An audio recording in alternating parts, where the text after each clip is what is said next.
Baik, terima kasih kepada Bapak dosen telah memberikan tugas atau soal mata kuliah perubahan sosial dan dinamika politik. Terus soal menjelaskan teori perubahan sosial. Yang kedua, menjelaskan jenis-jenis perubahan sosial dan contoh-contoh apa penyebabnya. Yang ketiga, apa yang diketahui dinamika politik. Yang keempat, analisis tentang daerah masing-masing. Nama Pura Paktabuni, NIM 2019-03 104417, kelas reguler 2019, Prodi Ilmu Pemerintahan, jurusan Ilmu Politik, Fakultas Ilmu Sosial dan Ilmu Politik, Universitas Cendrawasih. Dan satu, menjelaskan teori perubahan sosial, yaitu teori evolusi.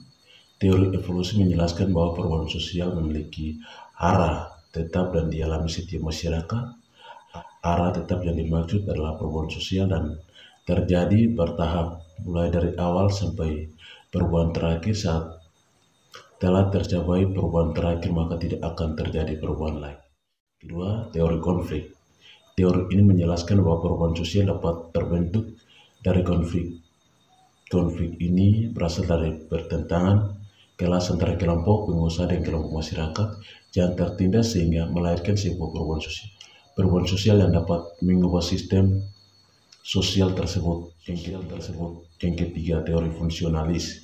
Teori fungsionalis menjelaskan bahwa perubahan sosial merupakan sesuatu yang konstan dan tidak memerlukan penjelasan. Oleh karena itu, perubahan sosial bisa mengacaukan suatu keseimbangan dalam masyarakat. Jadi teori fungsional hanya menerima perubahan yang bermanfaat bagi masyarakat, sedangkan perubahan yang tidak bermanfaat akan dibuang, tidak dipakai.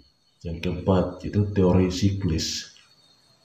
Teori siklis menjelaskan bahwa perubahan sosial terjadi secara bertahap, sama seperti teori evolusi, namun perubahan tidak akan berhenti pada tahap terakhir dan sempurna, namun akan berputar kembali ke awal untuk peralihan ke tahapan selanjutnya, sehingga digambarkan seperti siklus. Seperti menjelaskan jenis-jenis perubahan sosial, contoh-contoh apa penyebabnya. Itu perubahan sosial secara lambat. Perubahan evolusi terjadi dalam waktu yang lama secara perubahan dan bertahap dan melalui proses evolusi. Perubahan seperti ini tidak terlalu drastis atau luar biasa. Mereka berjalan secara bertahap seperti proses pengkondisian dan orang-orang belajar menyesuaikan diri dengan perubahan tersebut secara bertahap. Perubahan tersebut terjadi tanpa ada kehendak tertentu dari masyarakat yang bersangkutan. Penyebab perubahan sosial evolusioner ini yaitu karena masyarakat menyesuaikan diri terhadap kebutuhannya. Contohnya yaitu perubahan alat komunikasi maupun sistem transportasi. Perubahan sosial secara cepat. Bentuk-bentuk perubahan sosial dan kedua yaitu perubahan sosial secara cepat. Perubahan sosial ini merupakan kebalikan dari perubahan evolusioner. Ketika perubahan di berbagai sektor sistem sosial kita terjadi secara tiba-tiba, gratis dan cukup. Membedakan dari perubahan bertahap dan lambat disebut perubahan sosial atau revolusioner. Perubahan ini terjadi bisa karena sudah direncanakan sebelum atau tidak sama sekali. Revolusi biasa diawali oleh ketenangan atau konflik dalam masyarakat. Contohnya, yaitu peristiwa terjadi revolusi industri di Inggris, di mana-mana terjadi pada tahap produksi yang awalnya tanpa mesin, kemudian perubahan menjadi tahap produksi menggunakan mesin. Apa yang diketahui dinamika politik? Dinamika politik sangat terkait sekali dengan persoalan partisipasi dan demokrasi. Isi partisipasi sudah lama dibahas, namun tetap saja problematik.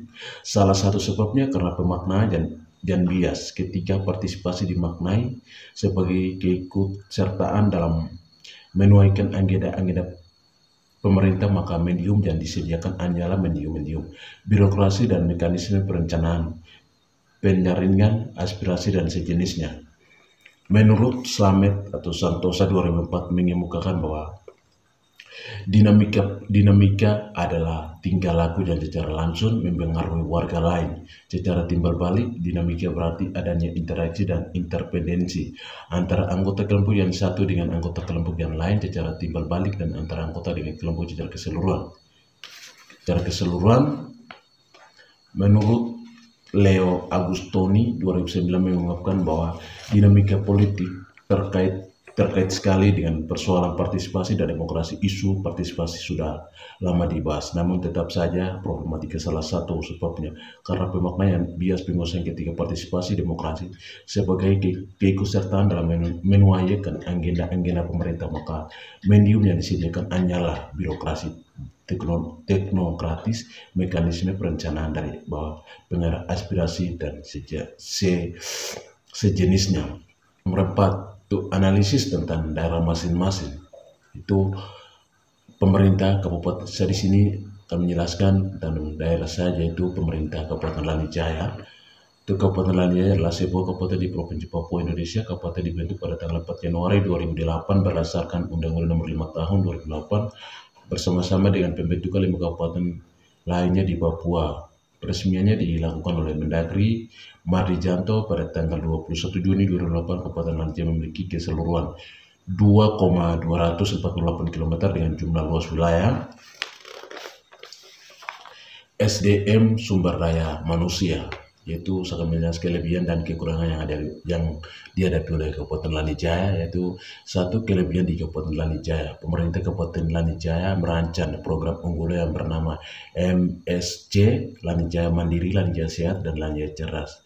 Itu 2. Selain infrastruktur jalan Wamena ke Lanijaya, 39 distrik dapat akses mobil dan motor. Yang kedua, instansi semua perkantoran ada di Lanijaya dan aktif semua. Yang ketiga, program MSC mampu membuat masyarakat Papua, lebih khususnya di Lanijaya, sejahtera karena masyarakat biasa terima uang senilai 3 juta KK setiap triwulan. Lanijaya Mandiri, mahasiswa se-Indonesia mendapatkan uang beasiswa senilai 500.000 satu bulan di rekening masing-masing. Terus yang kelima, masyarakat Lanijaya seutuhnya mendapat pengobatan gratis di seluruh Indonesia, hanya dengan syarat KTP dan KK Lanijaya. Terus yang kedua itu kekurangan di Kabupaten Lanijaya, yaitu satu, perumahan ASEAN atau perumahan negeri belum ada di kabupaten.